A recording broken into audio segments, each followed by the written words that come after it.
that is inherently normative insofar as it has people with values inside it. It seems we live at a time for choices when the decisions that we make can dramatically influence the pathway that the global system takes in the coming decades. Now, we can't predict the future. And there's actually three kinds of uncertainty that one could point to. I call them ignorance, surprise, and volition. Ignorance, because even if this were a deterministic system like a billiard table, our ignorance of the state of the system and of the forces driving it would lead to a dispersion over, a classical kind of dispersion over future states as Newton would have predicted. But it's not a classical system. It has the potential for surprise, novelty, and unfolding of new phenomena. So that even if we had absolute knowledge of the current conditions and the forces driving it, we would not be able to predict its outcome. And then there's this problem of choice, that to the degree we believe in free will, and I don't think we'd be sitting here if we didn't, that part of the system and part of the introduction of uncertainty is how will people respond to the different situations as they evolve over the coming years. So we can't predict the future, but we can develop scenarios. So what are scenarios? Scenarios are stories about the future with a logical plot and narrative governing the manner in which events unfold. Now, contemporary scenarios are told both in words and numbers.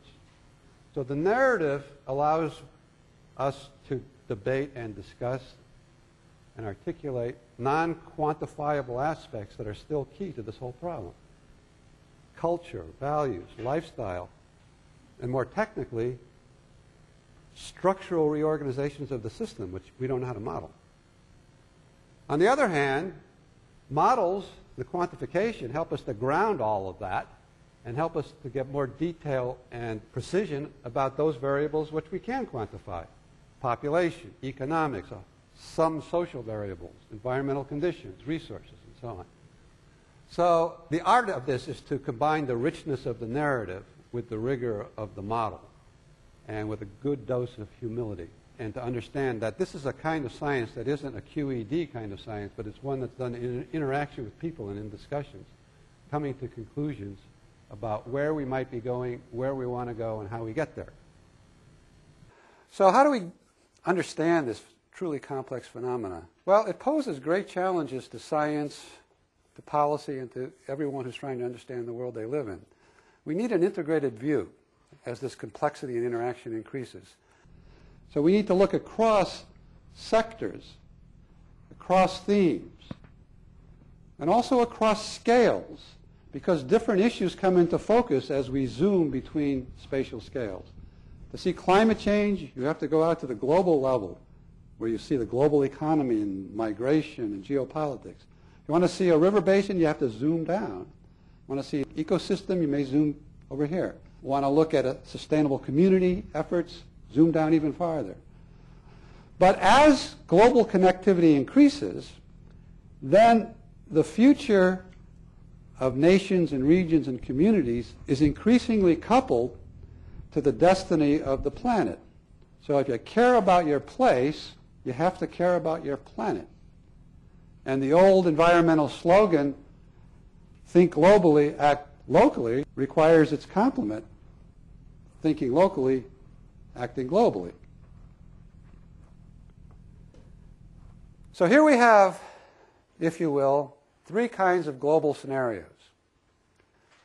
Conventional worlds, barbarization, great transitions, all starting with exactly the same driving forces.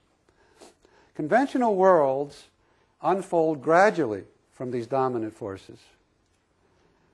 While in barbarization, environmental stress, social polarization, and economic instability all reinforce, and civilization deteriorates. In great transitions, people eventually respond to this new challenge with fundamentally new values, a strong sense of human solidarity, and deep respect for nature. Now, to unpack this a little, let's consider two variations on conventional worlds. In market forces, powerful actors drive the priority of economic growth. While in policy reform, it would add strong and comprehensive government initiatives that constrain and redirect the economy in order to meet a wide range of social and environmental goals. So market forces, that's the IMF stream. Someone called it at one of these talks. And policy reform, that's Kofi Annan's dream. Now, two kinds of barbarization we call fortress world and breakdown. Fortress world is an authoritarian response to the threat of global crisis. A kind of global apartheid is imposed, with the elites in an archipelago of connected enclaves and an impoverished majority outside. So bubbles of privilege in a sea of poverty. This is the one, by the way, that most people who hear this scheme think is business as usual, which is frightening in its own right. In the breakdown scenario, crisis and conflict spiral out of control. Institutions collapse. Technological memory is lost. Two kinds of great transitions called eco-communalism and the new sustainability paradigm. Eco-communalism is a highly localist vision that's favored by many anarchist and environmental subcultures. But we focus on this new sustainability paradigm that sees in globalization not only a threat to retreat from, but also an opportunity to forge new categories of consciousness, global citizenship, humanity as a whole and its place in the web of life, and its link to the fate of the earth. So rather than retreat into localism, this new paradigm would seek to change the character of globalization. So it would validate cultural interdependence, economic interdependence, global solidarity, while seeking a ecological and humanistic transition.